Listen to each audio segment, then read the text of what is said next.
Hello everyone, I have come with a new chapter, chapter number 4, globalization and the Indian economy. And we are covering all the chapters from economic section right now, and we will complete these all chapters. And before this video, I have completed three more chapters. Means that I have made three videos on the previous three chapters, which we have already completed properly, and I have added these all video in playlist, so you can go and you can revise from there also. And we have started a series where we are covering all the chapters from social science, and this time we are covering all the section. There are four sections, so we are covering from economic sections, and this is the chapter number 4, which we will cover right now. It's globalization and the Indian economy. Globalization refers to the integration of the domestic economic with the economies of the world. Next, an MNC is a company that owns and controls production in more than one nation. Foreign investment is an investment made by MNC. Advantage of foreign trade. Foreign trade has the facilitated the travel of the goods from the market and another. The travel of goods from one market to another. It provides a choice of the goods to buyers. Next, producers of different countries have a compete in different markets. Prices of similar goods in two markets in two different countries become almost equal. Now, these are the portion which we can cover from here. See, now SEZs or Special Economic Zone. So in short, we can say SEZs, or in long, we can say Special Economic Zone.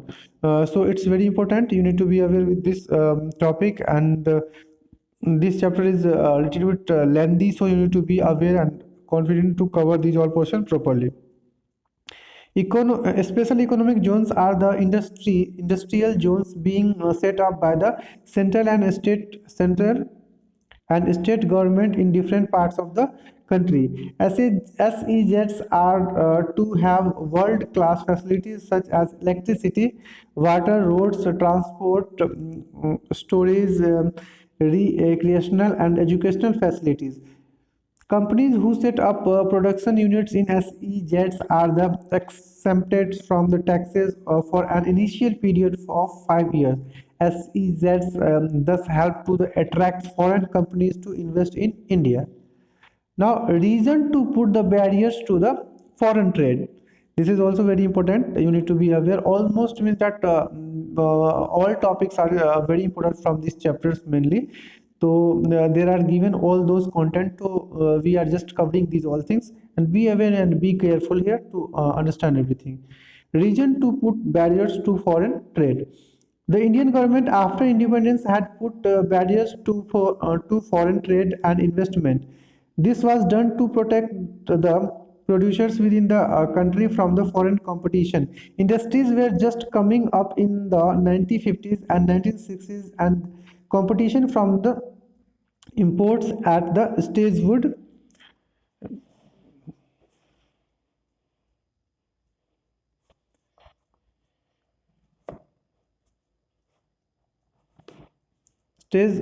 would not have allowed these industries to develop and grow.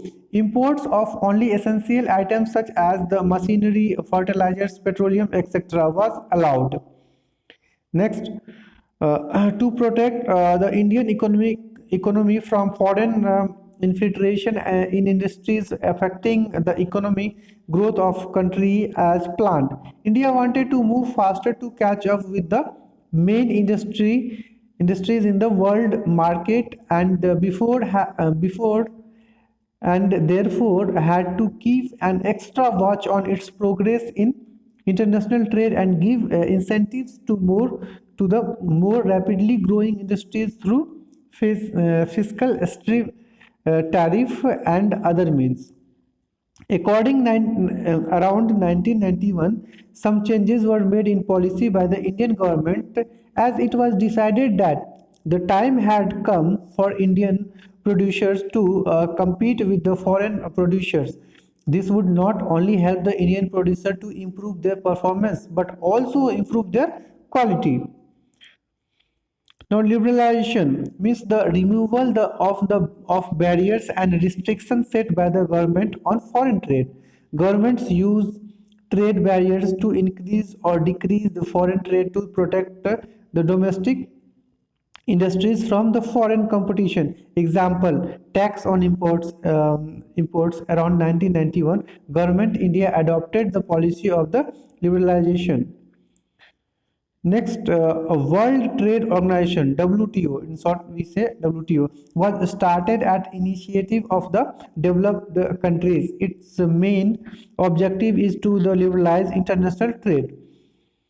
Next, privatization means transfer of the ownership of the property of property from public sector to private sector.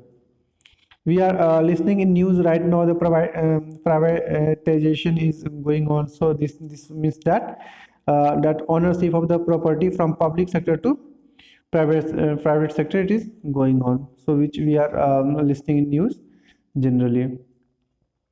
So now next from here, business process outsourcing, it is called BPO, is the contracting of the non-primary business activities and functions to a third party service provider. Economic reforms or the new economic policy is policy adopted by the government of India since July 1991. Its key features are the liberalizations and privatizations and globalization. It's LPG, liberalization, privatization, and globalization. It is called in short LPG. Now MNCs, there is very important portion. This MNC has a great weightage in examination. Although I have already told you that all the points are very important, but MNCs topics are you need to be aware how it has also given in detail here. MNCs set up productions in various countries based on the following factors.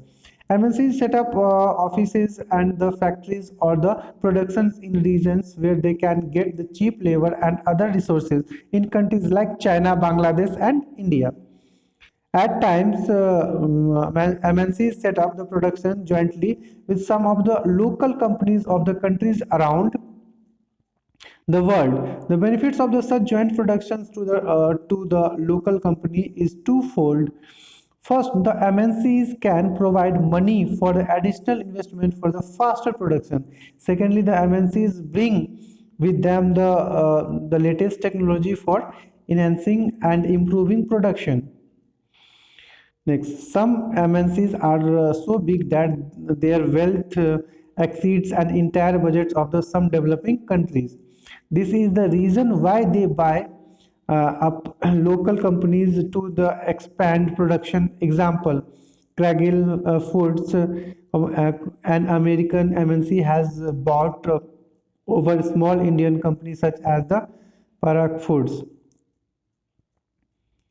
Next, MNCs control production by the placing orders for the production with small producer in developing nations, garments, footwear, sports items, etc. The products are supplied to these MNCs, which then sell these these under their own brand name to customers. Now I'm adjusting it properly. Yes. Not the portion we are discussing that factors which have helped in globalization. Number one, towards technology. Rapid improvement in technology has contributed greatly towards the globalization. Second, development in information and communication technology has also helped a great deal. Telecommunication facilities, telegraph, telephone, including mobile phones, fax are now used to the contact one another quickly around the world. Now, teleconferences help in saving the frequent long trips across the globe. And third one, information technology has also played an important role in spreading or production of services across countries. Orders are placed through the internet, designing is done on computers. Even payment for designing and printing can be arranged through internet.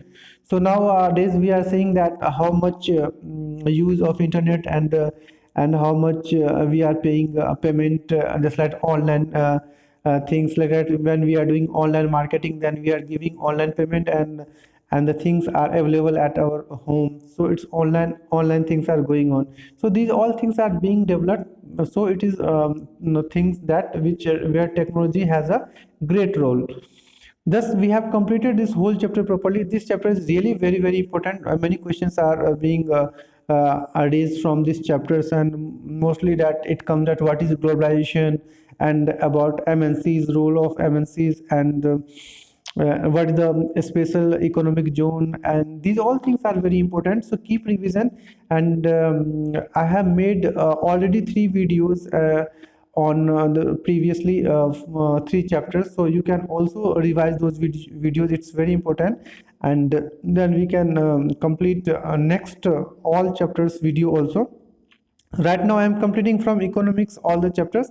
After that I will complete from political science, and then geography, and then history. So we are completing this series from whole series of the social science.